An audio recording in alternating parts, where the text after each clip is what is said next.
What is up everyone, it's me Rafil Islam, welcome back to another brand new vlog. এর পিছনে একটা reason আছে, কারণ আপনাদেরও বোর হয়ে গেছে এক ইন্ট্রো শুনতে শুনতে, থেকে আমি ইন্ট্রোটা চেঞ্জ করে নিলাম। আর আজকে থাম্বনেল আর টাইটেলটা তো বুঝে গেছেন কী হতে চলেছে। ওকে, সো আজকে যা করবো এক্সট্রিম লেভেলে পাগলামি হবে। এখন ফর ইউ তো মনে হয় এটাই আছে, তো আমি এটা ট্রাই করে দেখি যে হয় নাকি।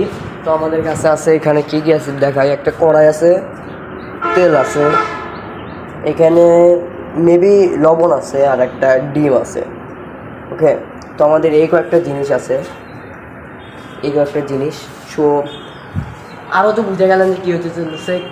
এখন আর একটা হলে পেন দিচ্ছে, সেটা হলো কি, এখন রোদ নাই।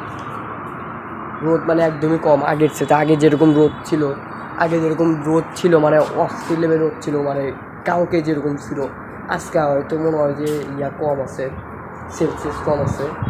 এইখানে রোদ আজকে খুবই কম, বৃষ্টি ভাব। তো ভাবতেছি আজকে মনে হবে না, তো তাও ট্রাই করবো। রোদ আর একটু আমি আর একটু পরে আবার করবো। ওকে, তারপর ওখানে আমরা তেল দিয়ে দিয়েছি, ওটা দেখাতে পারি না। সরি, ভিডিওটা হুট করে কী যেন হয়ে গেছে, আমি ওটা দেখাতে পারি নাই, এক্সট্রিমলি সরি। সো এখানে দেখাচ্ছি। আর আপনারা হয়তো কেউ ভাবতে পারেন যে কড়াইটা মনে হয় গরম করে নিয়ে আসছি, কিন্তু আসলে নাই। দেখুন আমি কিন্তু এখানে ধরে আসছি, দেখুন গরম থাকলে কিন্তু অবশ্যই আমার হাতে ছেঁকা লাগতো, কিন্তু কিচ্ছু হচ্ছে না। এখন আমি তলে যদি হাত দিয়ে রাখি, দেখুন তলে কিন্তু আমি হাত দিয়ে রাখছি, কোনো সমস্যা হচ্ছে না বা কিচ্ছু হচ্ছে না। এই যে তেল দিছি, তেল মনে হয় কম হয়ে গেছে, আর একটু তেল দেওয়া লাগতো। সো এটা এখন একটু সামনে যে তেল দেওয়া নিয়ে এসে একটু তেল দিব, এখান থেকে একটু তেল দেবো। রোদ মোটামুটি উঠতেছে, আবার বাতাসের কারণে আবার চলে যাচ্ছে, এরকম একটা কাহিনি। মানে অবস্থা, মানে রোদের জন্য আর কি বৃষ্টি হতে পারছে না, বাতাসের জন্য বৃষ্টি হতে পারছে না। এই ভাই বেশি তেল পড়ে গেল, আল্লাহ আম্মু দেখলে গাড়াইবে নি। ওকে, সো ডিম আগে দেবো না, আগে তেলটা গরম হবো, তারপর ডিমটা দেবো। তেল যদি মানে একদম তেলের সাথে সাথে যদি ডিম, তাহলে কিন্তু হবে না, মানে একদম হলেও আমি কোনো দিনে এরকম এক্সপ্লেন করি না, আজকেই প্রথম। এবার দেখতেছি অনেকেই এরকমভাবে ডিম বাঁচতেছে। ওকে, তো আজকে অনেক এক্সট্রিম হবে, সবাই ভিডিও পুরো দেখবেন, তাহলে বুঝতে পারবেন। এখানে আমাদের দেশি ফার্মের ডিম, একদম দেশি। সো গাইস, ওখানে মনে হয় আধা ঘন্টা থেকে 1 ঘন্টার ভিতরে আমি ছুঁয়ে দেবো। মানে এখন বাজে হলো 11:30, আমি 12টা থেকে 12:30-12:30 ভিতর ওর ভিতর ডিম দেবো, কিন্তু পরিস্থিতি। সো গাইস, মাত্র সাদায় আসলাম। সো গাইস, এখন বাজে 2টা, মাত্র সাদায় আসলাম খাওয়া দাওয়া করে। তো এখন কী অবস্থা দেখি। আমি আসার কথা আসলে আরও আগে, কিন্তু আসছিলাম বাট ভিডিও করা হয়নি, কারণ ওইখানে কোনো পরিমাণে গরম না, আর দিকে ছয় নাকি এখন বাজে মনে হয় 2:30 থেকে 2টা। তো এখন চলে আসছি ভাই, প্রচণ্ড রোদ, এখন একদম মুখটুকে লাগতেছে। ওকে, তো এখন যাই দেখি কী অবস্থা। রোদের ভিতরে কেমন যাবো আমি জানি না। সবাই একটা লাইক করে দেবে, প্লিজ সাবস্ক্রাইব করে দেবেন, আর যদি ফেসবুক পেজ থেকে দেখেন অবশ্যই ফলো করে দেবেন। যা দেখা যাক কী এক অবস্থা, কী অবস্থা হচ্ছে দেখি। ভাই এটা তো অনেক গরম হয়ে গেছে, এটা কিন্তু অনেকই গরম হয়ে গেছে।